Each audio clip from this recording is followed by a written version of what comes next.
प्रिय श्रद्धालुओं, जय श्री कृष्ण, जय श्री राम, जय श्री राधे राधे, जय श्री महाकाल। इस प्रवचन में आपको श्रवण कराएंगे शिवलिंग की स्थापना, उसके लक्षण और पूजन की विधि का वर्णन तथा शिवपद की प्राप्ति कराने वाले सत्कर्मों का विवेचन। ऋषियों ने पूछा, सूत जी, शिवलिंग की स्थापना कैसे करनी चाहिए, उसका लक्षण क्या है तथा उसकी पूजा कैसे करनी चाहिए, किस देश काल में करनी चाहिए और किस द्रव्य के द्वारा उसका निर्माण होना चाहिए। सूत जी ने कहा, महर्षियों, मैं तुम लोगों के लिए इस विषय का वर्णन करता हूँ, ध्यान देकर सुनो और समझो। अनुकूल एवं शुभ समय में किसी पवित्र तीर्थ में, नदी आदि के तट पर अपनी रुचि के अनुसार ऐसी जगह शिवलिंग की स्थापना करनी चाहिए जहाँ नित्य पूजन हो सके। पार्थिव द्रव्य से, जलमय द्रव्य से अथवा तेजस पदार्थ से अपनी रुचि के अनुसार कल्पोक्त लक्षणों से युक्त शिवलिंग का निर्माण करके उसकी पूजा करने से उपासक को उस पूजन का पूरा फल प्राप्त होता है। संपूर्ण शुभ लक्षणों से युक्त शिवलिंग की यदि पूजा की जाए तो वह तत्काल पूजा का फल देने वाला होता है। यदि चल प्रतिष्ठा करनी हो तो उसके लिए छोटा सा शिवलिंग अथवा विग्रह श्रेष्ठ माना जाता है, और यदि अचल प्रतिष्ठा करनी हो तो स्थूल शिवलिंग अथवा विग्रह अच्छा माना गया है। उत्तम लक्षणों से युक्त शिवलिंग की पीठ सहित स्थापना करनी चाहिए। शिवलिंग का पीठ मंडलाकार, गोल, चौकोर, त्रिकोण अथवा खाटके पाए की भांति ऊपर नीचे मोटा और बीच बीच में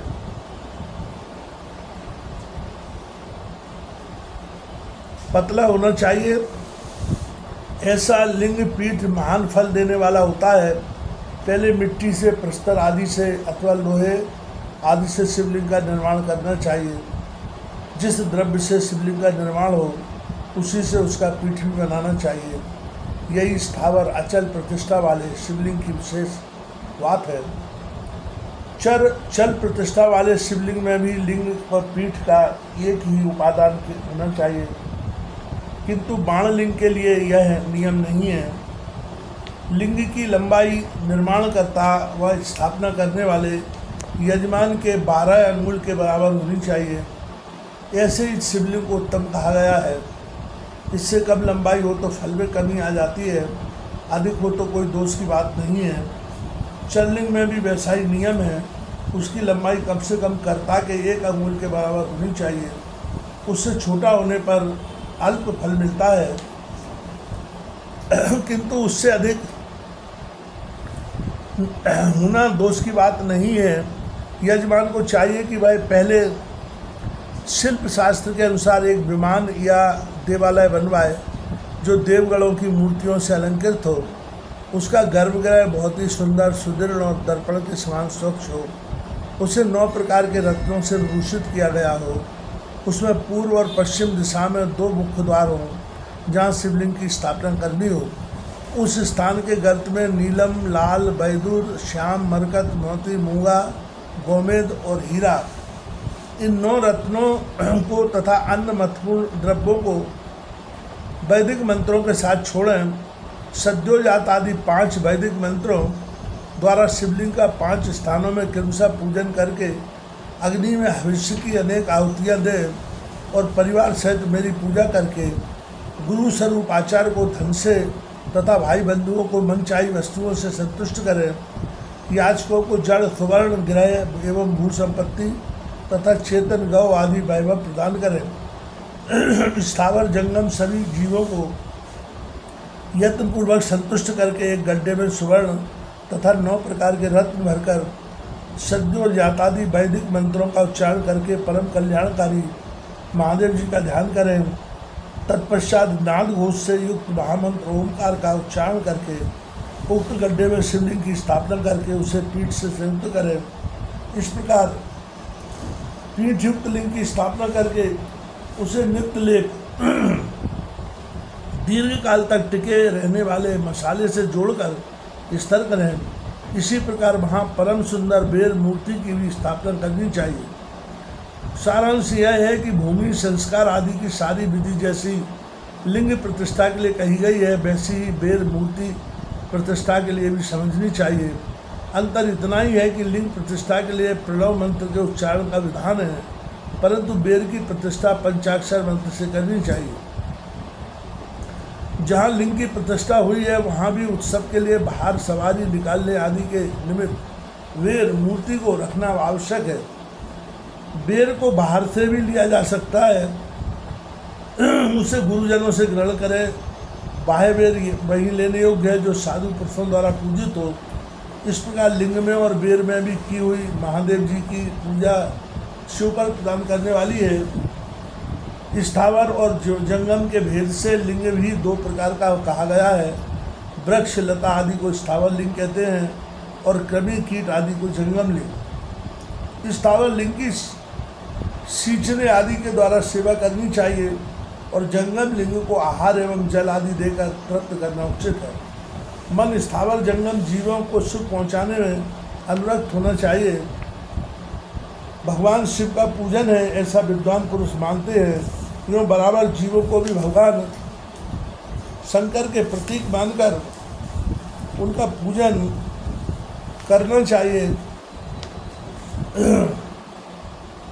इस तरह महालिंग की स्थापना करके विविध उच्चारण द्वारा उसका पूजन करें। अपनी शक्ति के अनुसार नित्य पूजा करनी चाहिए तथा देवालय के पास ध्वजारोहण आदि करना चाहिए। शिवलिंग साक्षात शिव का पद प्रदान करने वाला है अथवा चार लिंग में षोडोपचारों द्वारा यथोचित रीति से क्रमशः पूजन करें। यह पूजन भी शिव पद प्रदान करने वाला है।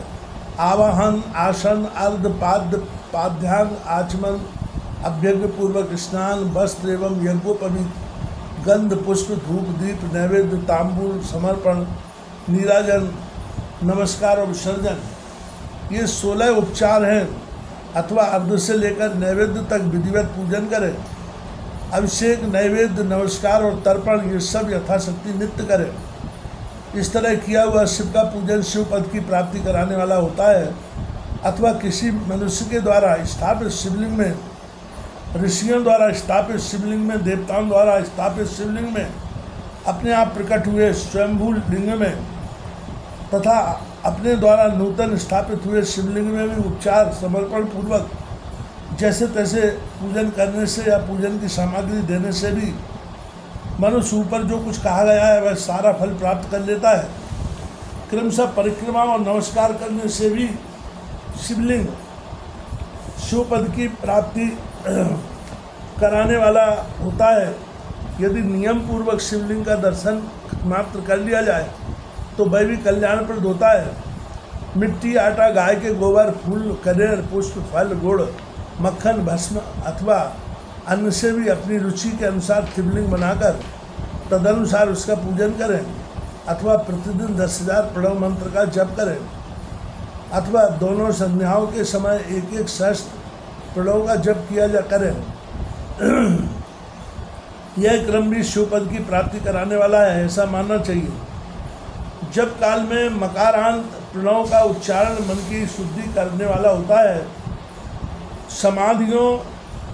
समाधि में मानसिक जप का विधान है तथा अन्य सब समय भी उपांश जप ही करना चाहिए। नाद और बिंदु से युक्त ओंकार के उच्चारण को विद्वान पुरुष समान प्रणव कहते हैं। यदि प्रतिदिन आदरपूर्वक 10,000 पंचाक्षर मंत्र का जप किया जाए अथवा दोनों संध्याओं के समय एक एक सहस्त्र का ही जप किया जाए तो उसे शिवपद की प्राप्ति कराने वाला समझना चाहिए। विप्रों के लिए आदि में प्रणव से युक्त पंचाक्षर मंत्र अच्छा बताया गया है। कलश से किया हुआ स्नान, मंत्र की दीक्षा, मातृकाओं का न्यास, सत्य से पवित्र अंतःकरण वाला विप्र तथा ज्ञानी गुरु इन सबको उत्तम माना गया है। ध्वजों के लिए नमः शिवाय के उच्चारण का विधान है।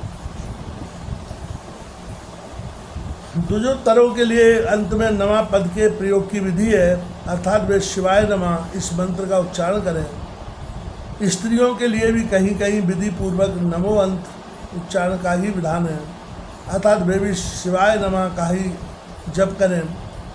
कोई ऋषि विप्र की स्त्रियों के लिए नमा पूर्वक शिवाय के जप की अनुमति देते हैं।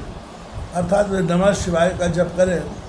पंचाक्षर मंत्र का 5 करोड़ जप करके मनुष्य भगवान सदाशिव के समान हो जाता है।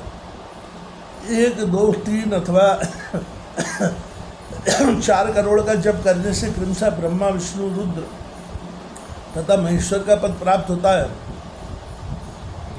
अथवा मंत्र में जितने अक्षर हैं उनका पृथक पृथक 1-1 लाख जप करें, अथवा समस्त अक्षरों का एक साथ ही जितने अक्षर हों उतने लाख जप करें। इस तरह के जप को शिवपद की प्राप्ति कराने वाला समझना चाहिए। यदि 1000 दिनों में प्रतिदिन 1 सहस्त्र जप के क्रम से पंचाक्षर मंत्र का 10 लाख जप पूरा कर लिया जाए और प्रतिदिन विप्र भोजन कराया जाए तो उस मंत्र से अभिष्ट कार्य की सिद्धि होने लगती है। विप्र को चाहिए कि वह प्रतिदिन प्रातःकाल 1008 बार गायत्री का जप करे। ऐसा होने पर गायत्री क्रमशः शिव का पद प्रदान करने वाली होती है। वेद मंत्रों और वैदिक सूक्तों का भी नियम पूर्वक जप करना चाहिए। वेदों का पारायण भी शिवपद की प्राप्ति करवाने वाला है, ऐसा जानना चाहिए। अन्यान्य जो बहुत से मंत्र हैं उनका भी जितने अक्षर हो उतने लाख जप करें। इस प्रकार जो यथाशक्ति जप करता है वह क्रमशः शिवपद मोक्ष प्राप्त कर लेता है। अपनी रुचि के अनुसार किसी एक मंत्र को अपनाकर मृत्यु पर्यंत प्रतिदिन उसका जप करना चाहिए, अथवा ओम इस मंत्र का प्रतिदिन 1 सहस्त्र जप करना चाहिए। ऐसा करने पर भगवान शिव की आज्ञा से संपूर्ण मनोरथों की सिद्धि होती है। जो मनुष्य भगवान शिव के लिए फुलवाड़ी या बगीचे आदि लगाता है तथा शिव के सेवा कार्य के लिए मंदिर में झाड़ने बुहारने आदि की व्यवस्था करता है वह इस पुण्य कर्म को करके शिवपद प्राप्त कर लेता है। भगवान शिव के जो काशी आदि क्षेत्र हैं उनमें भक्तिपूर्वक नित्य निवास करें वह जड़ चेतन सभी को भोग और मोक्ष देने वाला होता है। अतः विद्वान पुरुष को भगवान शिव के क्षेत्र में आमरण निवास करना चाहिए। पुण्य क्षेत्र में स्थित बावड़ी, कुआं और पोखरे आदि को शिव गंगा समझना चाहिए।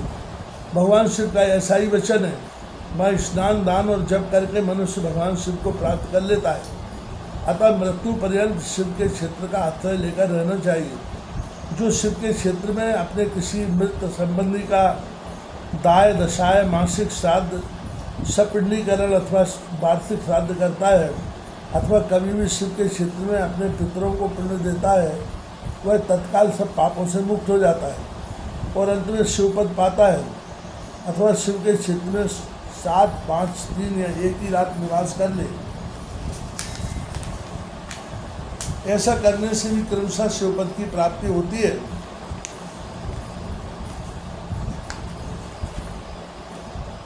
लोक में अपने अपने वर्ण के अनुरूप सदाचार का पालन करने से भी मनुष्य पद को प्राप्त कर लेता है। वर्णानुकूल आचरण में से तथा भक्तिभाव से वह अपने सत्कर्म का अतिशय फल पाता है। कामना पूर्वक किए हुए अपने कर्म के अभिष्ट फल को शीघ्र ही पा लेता है।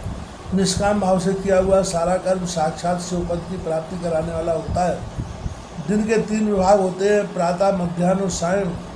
इन तीनों में क्रमशः एक प्रकार के कर्म का संपादन किया जाता है। प्रातःकाल को शास्त्र वेद नित्य कर्म के अनुष्ठान का समय जानना चाहिए। मध्याह्न काल सकाम कर्म के लिए उपयोगी है तथा सायंकाल शांति कर्म के लिए उपयुक्त है, ऐसा जानना चाहिए। उसी प्रकार रात्रि में भी समय का विभाजन किया गया है। रात के 4 पहरों में से बीच के 2 पहर हैं, उन्हें शीतकाल कहा गया है। विशेषता उस काल में की हुई भगवान शिव की पूजा अभिष्ट फल को देने वाली होती है। ऐसा जानकर कर्म करने वाला मनुष्य यथोक्त फल का भागी होता है। विशेषता कलयुग में कर्म से ही फल की सिद्धि होती है। अपने अपने अधिकार के अनुसार ऊपर कहे गए किसी भी कर्म के द्वारा शिवाराधन करने वाला पुरुष यदि सदाचारी है और पाप से डरता है तो वह उन कर्मों का पूरा फल अवश्य प्राप्त कर लेता है। ऋषियों ने कहा है कि सूत्री पुण्य क्षेत्र कौन कौन से हैं जिनका आश्रय लेकर सभी स्त्री पुरुष शिवपद प्राप्त कर ले, वह हमें संक्षिप्त में बताइए। अगले प्रवचन में ये आपको बताया जाएगा।